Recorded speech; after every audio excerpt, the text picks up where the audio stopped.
Hello there. In a bid to rescue her Brexit credentials, the Prime Minister Theresa May has ruled out a second EU referendum under any circumstances.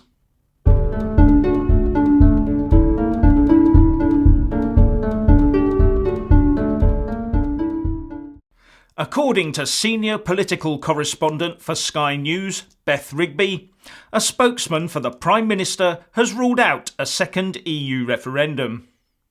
PM spokesman says there will not be a second referendum under any circumstances. There wasn't going to be a snap election either, was there? #JustSaying, she tweeted.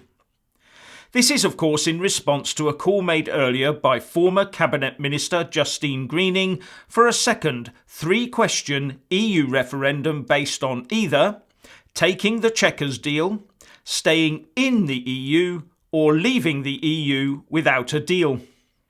A stupid idea, of course, because there's nothing more likely to return a majority of less than 50% of voters submitting valid ballot papers than a referendum with more than just a binary choice. What would they do if this were to take place and Remain got 49% and the other two choices shared the remaining 51% equally? Claim a win against the 2016 52% majority? How would that go down? Greening's argument is that Parliament has just about reached an impasse, and the only way to free the constipation is to give it the laxative of a people's vote. Well, we did exactly that 2 years ago, and the Remain-led establishment worked hard to ensure that got all gummed up. So I strongly suspect they would do exactly the same again, until the electorate buckles under to give it the right answer. And the lead-up to a second referendum would only be fear-mongering politics on steroids from the Remain side. Anyway, pressure is still being applied on Theresa May from the Brexiteers, with a 10th resignation today. Parliamentary Private Secretary to the Treasury and Tory MP for North Cornwall, Scott Mann, resigned, saying, "I fear elements of the Brexit White Paper will inevitably put me in direct conflict with the views expressed by a large section of my constituents. I am not prepared to compromise their wishes to deliver a watered-down Brexit." And just to keep you updated, the 10 so far are David Davis, Steve Baker, Ben Bradley, Maria Caulfield, Boris Johnson, Chris Green, Conor Burns, Andrew Griffiths, Robert Courts and Scott Mann.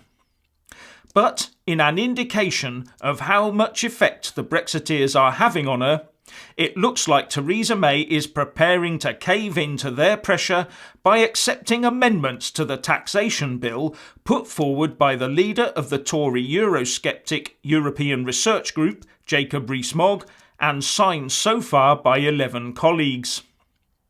The most important of these amendments would prevent the UK collecting EU tariffs when goods enter the UK but are destined for the EU, unless the EU agrees to provide the exact same service for the UK. Number 10 is claiming that this will not alter the Chequers proposal, but you have to say it is yet another demand that the EU can just reject, further damaging Theresa May's now slim chances of getting this rotten proposal through. And the latest coming in as I make this video is from The Guardian, saying that the PM has caved into these amendment demands. And to help them coordinate their efforts, over 100 Tory Brexiteers are using technology in the form of WhatsApp so they can receive voting instructions from former Brexit Minister Steve Baker, reports The Telegraph. Yesterday, the PM made the breathtaking claim that it's either her deal or no Brexit at all. Today, it seems, she may be on the verge of making her own deal harder to negotiate with Brussels. Further, her job may become significantly harder if Boris Johnson decides to use the slot immediately after PMQs on Wednesday to deliver what some say could be a devastating resignation speech.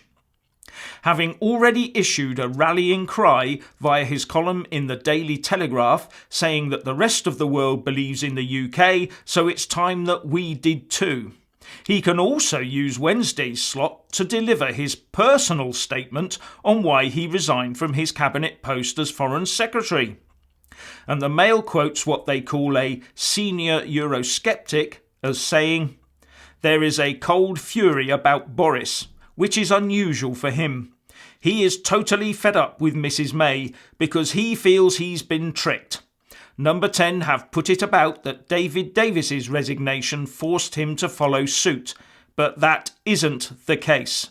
He felt she hadn't been a straight dealer and he had to go. I would say that whatever you're doing on Wednesday, have a long lunch break and watch PMQs and then see if Boris fireworks follow."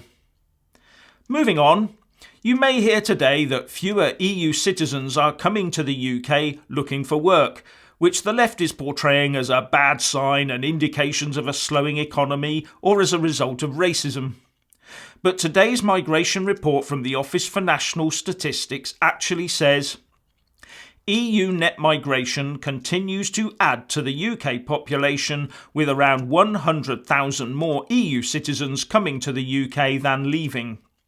The estimated number of EU citizens coming to the UK looking for work continued to decrease over the last year, and the number coming to the UK for a definite job has remained stable. So the number of those coming speculatively has fallen, but the numbers with a job to come to are about the same as before. And an ONS statistician commented in the press release, "With around 280,000 more people coming to the UK than leaving in 2017, these latest figures show that migration has continued to add to the UK population. Net migration fell following record levels in 2015 and early 2016 and has been broadly stable since. This is similar to the level recorded in year ending September 2014. Underlying this, immigration has remained broadly stable at around 630,000, and emigration has shown a gradual increase since 2015 and is currently at around 350,000. Now, surely amongst those 630,000 people coming into the UK, there are sufficient doctors, nurses, teachers, engineers, builders, plumbers and electricians to fulfil our needs and replace the 350,000 leaving. Or would it make more sense to replace as required on a more one-for-one basis? Just asking. So please let us all know what you think by leaving a comment below. Thank you for watching. Please do like and share this video, and also subscribe to my channel. And when subscribing, please do remember to press on the little bell next to the subscribe button. That way you'll get an alert every single time I put up a new video. Thank you very much for watching.